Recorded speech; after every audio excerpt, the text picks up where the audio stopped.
Companheiros, eu estou aí ouvindo alguns políticos, né, afirmando que está se movimentando, né, está fazendo movimento em prol do Brasil, pela vontade do povo. Eu penso que não, companheiro, eu penso que não. Veja bem, a questão maior que nós temos agora, que foi um lastro que o presidente, né, se agarrou para alimentar o ódio, a violência, foi essa questão do voto impresso. Voto impresso. Bom, nós sabemos que a nossa nação ela é democrática e ela é regida por três poderes constituídos. Três poderes constituídos. O que não significa que os poderes da nação sejam três poderes, né? Nós temos o poder maior que é o povo. Fora o povo, que é o poder maior, temos aí o executivo, legislativo e o judiciário. Esses são as instituições, né, que regem a nossa governança. No pleito passado, a eleição foi efetivada com o sistema normal comum, que foi aquela maquininha, né, eletrônica, né, voto eletrônico. Muitos eleitos agora estão se posicionando, né, falando que o voto eletrônico não é confiável. Bom, companheiros, não é o voto eletrônico que não é confiável. O que não é confiável são os condutores da política, né? Os tutores do governo, aqueles que nós elegemos. Estão fazendo aí uma picuinha, né? Uma tempestade, né? Em relação, né, em nome do voto impresso. Companheiros, muito mais nocivo, né, que o voto eletrônico ou o voto impresso ou alguma falcatrua que se aconteça na eleição, muito mais nocivo é a postura dos nossos candidatos. Nos dias de eleição, os nossos candidatos vêm a público, eles têm um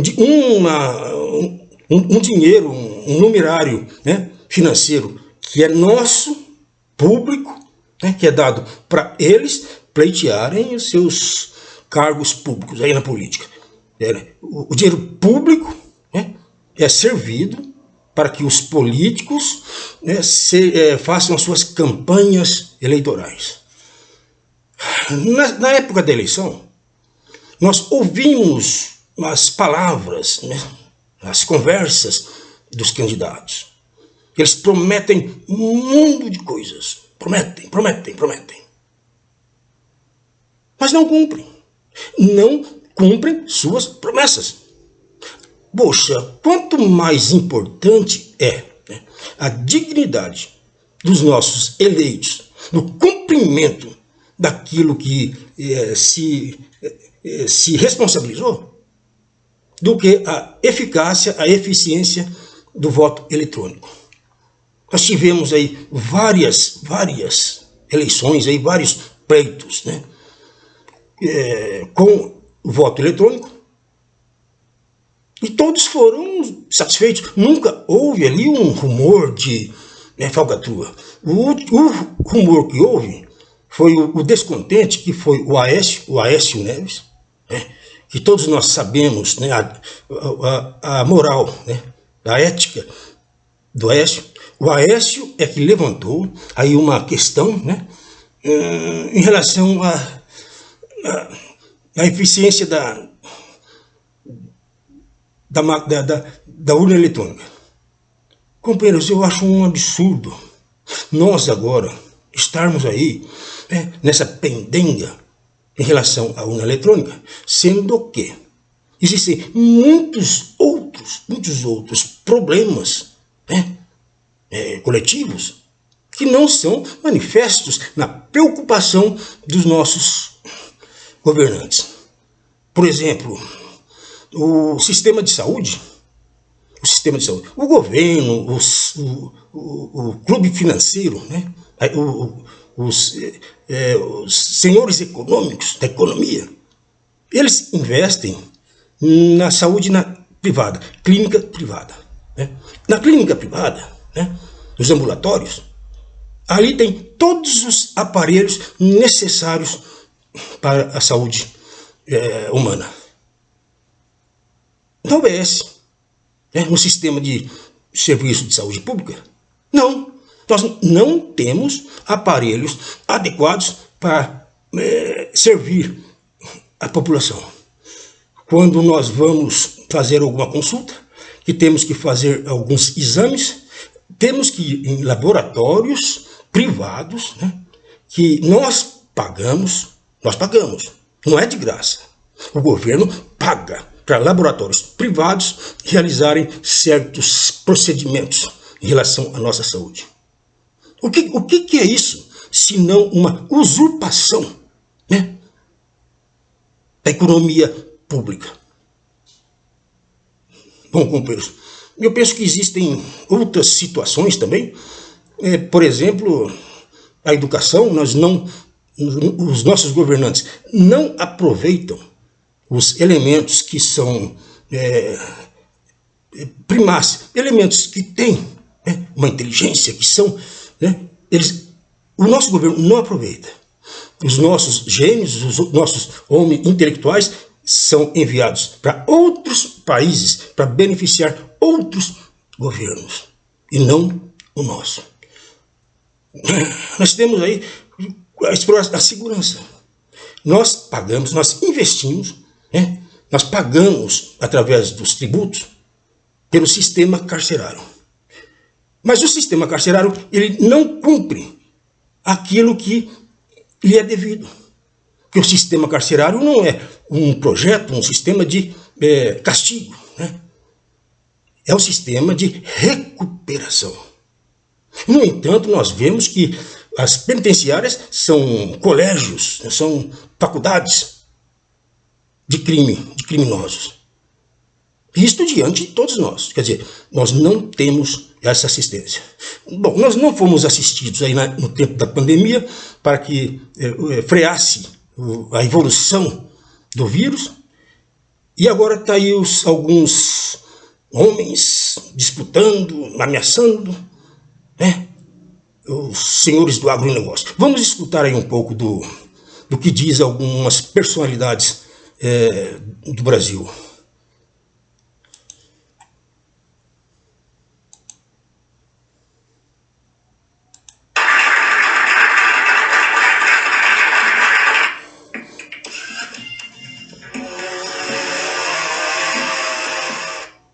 A gente vai seguir agora conversando com o advogado, professor também de Direito da FGV, Davi Tangentopoulos. Aqui, ó, nesse negócio 7 de setembro, é uma ameaça que estão fazendo em relação ao 7 de setembro. Vamos ouvir. Há quem diga... Começa mostrando um patriotismo, né? Tocando o hino nacional, né? Diga que a prisão de Roberto Jefferson fortaleceu a mobilização já marcada para o próximo dia 7 de setembro em todo o Brasil. Ainda no dia de ontem, o cantor Sérgio Reis esteve reunido com 23 lideranças do agronegócio. 23 lideranças do agronegócio. São pessoas que exploram, né, o campo. Eles criam gado, né, para poder usufruir dos lucros da carne.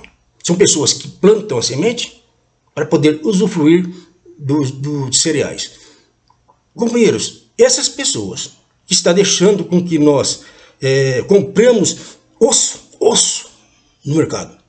Nós não podemos comer carne, né? O arroz está caro, o feijão está caro, o trigo está caro. Tudo está caro. E é nosso, é nosso. São produtos brasileiros. Nós alimentamos metade do mundo. E esses que exploram o nosso campo estão aí se posicionando em defesa de uma democracia, de uma utopia democrática, segundo o pensamento deles. Os homens que ganham dinheiro com a nossa casa, com o nosso trabalho, estão aí se manifestando. Aqui em Brasília. Nós vamos parar 72 horas. Se não fizer nada, nas próximas 72 horas, ninguém anda no país. Não vai ter caminhão nem para trazer feijão para vocês aqui dentro. Bom, feijão e tudo que trazem para nós, o que o caminhão traz para nós, é caro demais, né? Quem usufrui, quem lucra com isso são esses que estão aí falando aí. Ninguém vai parar Porto, vai parar tudo. Não é só Brasília, não é nada, é o país. Várias pautas foram discutidas. Eles estão exigindo que nós, o povo, cumpra os seus intentos. Para o próximo dia 7 de setembro, que, segundo eles, o Brasil vai parar com 2 pedidos. O primeiro deles é a garantia do voto impresso para o próximo pleito eleitoral. E o segundo... Companheiros, não pode falar 2 pedidos. Não é pedidos. Isso que eles estão fazendo é uma exigência. Exigência é sob ameaça. Eles vão exigir que o Senado Federal vote o impeachment dos ministros do STF que tem prejudicado o andamento político do país e impedido a garantia da lei e da ordem, causando grande prejuízo e sofrimento para o povo brasileiro. Companheiros, eles que são os donos da agropecuária, o dono do comércio, eles que estão impedindo que nós tenhamos acesso ao alimento, estão acusando os ministros do Supremo. Eles estão com os olhos voltados para o Supremo, né? Falando que o Supremo está prejudicando a nação, sendo que lá no Congresso, no Senado, na Câmara, tem mais de 230 meliantes que são denunciados, né?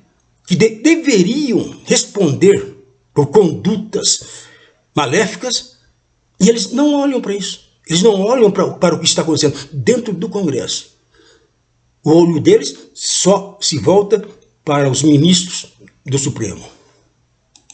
Está vindo uma caravana de trailers, está vindo gente de tudo quanto é lugar, vai fechar Brasília. Está vindo caravana, né, essas caravanas são financiadas por eles. Eles financiam essas caravanas. Eles lotam as caravanas, eles pagam as pessoas para que participem da manifestação. Fora aqueles que são induzidos pelo Conselho de Líderes Religiosos. Isso é você. Confirmou agora 12 ônibus nos garimpeiros. A Feira do Pará ele conhece. Nada vai ser igual, nunca foi igual o que vai acontecer na história. Os 7, 8, 9, 10. E se eles não obedecerem o nosso pedido, eles vão ver como a cobra vai fumar. Olha que ameaça. O Sérgio Reis, um artista, um cantor, que não tem nada a ver com política. Ele usufrui da exploração do nosso campo, criando gado e alimentando o mundo e deixando nós sem carne no açougue, né? Eles plantam arroz, plantam feijão, né? Vendem para o mundo e deixam a nossa panela vazia. Quem é o Sérgio Reis para exigir da nação? Tem conversa. E aí do caminhoneiro que furar esse bloqueio, né? Olha que ameaça. Ai dos caminhoneiros que furaram o bloqueio. É uma ameaça. O que eles vão fazer? Já mostra um certo tormento. O que esses elementos vão fazer com aqueles que não tiverem querendo participar desse movimento? Isso é uma ameaça, isso é um crime. Lembrando que não é só Brasília, seu Sérgio. Nós estamos com os caminhões do Brasil inteiro vai estar parado. Parou, ninguém trafega, ninguém sai, ônibus volta para trás com passageiro, só vai passar Polícia Federal, ambulância, bombeiro e cargas perecíveis. Fora isso, ninguém anda no Brasil. O próximo dia 7 de setembro é previsto uma paralisação que deve ocorrer em quase todos os estados, com foco em São Paulo, na Avenida Paulista, e aqui em Brasília, na Esplanada dos Ministérios. É uma paralisação que não é espontânea e não é representativa popular. Não é o povo que está fazendo esse movimento. Aqueles que vão participar desse movimento são funcionários de grandes empresas, né? São miseráveis que estão se vendendo, né? E ganhando um trocadinho para poder participar, e pessoas alienadas que obedecem à influência de líderes religiosos. Esse assunto é nacional. Nós queremos todas as capitais do Brasil, as principais cidades, que haja essa manifestação para mostrar que esse descontentamento não é só do agro, não é só do caminhoneiro, é de modo geral de toda a sociedade. Por isso que toda a sociedade... Na sociedade, sim, talvez, sim. Eu mesmo, eu tenho as minhas reservas em relação à urna eletrônica. Mas eu não penso que esse movimento seja o povo, de modo algum. Esse movimento vai ser de elementos financiados, de miseráveis, né, alienados, que vão favorecer os interesses desses comerciantes, desses poderosos na economia. Está conclamado para estar nesse dia, nesse acampamento, ajudar a gente a resolver esse problema em definitivo. 11 homens não podem comandar um país. 11 homens não podem comandar um país. Então nós vamos colocar na mão de um lunático. Um lunático cujo filho, há um tempo atrás, falou que um cabo e um soldado fecharia o Supremo. Os três poderes têm que ser harmônicos. Eu prefiro sorrir, mas se tiver que derramar sangue pelo Brasil... É isso aí. Esse é o Roberto Jefferson, que está falando que ele prefere sorrir, mas que se tiver que derramar sangue pelo Brasil, ele vai derramar sangue. Sangue alheio, sangue do próximo. Companheiros, o que está acontecendo atualmente na sociedade realmente é uma coisa muito inquietante, muito séria, muito preocupante. Eu espero que a nação, que realmente os cidadãos brasileiros não se manifestem em apoio a esses cretinos que estão aí fazendo esse movimento, seguindo os seus próprios interesses comerciais. Bom, companheiros, esse é o meu pensamento.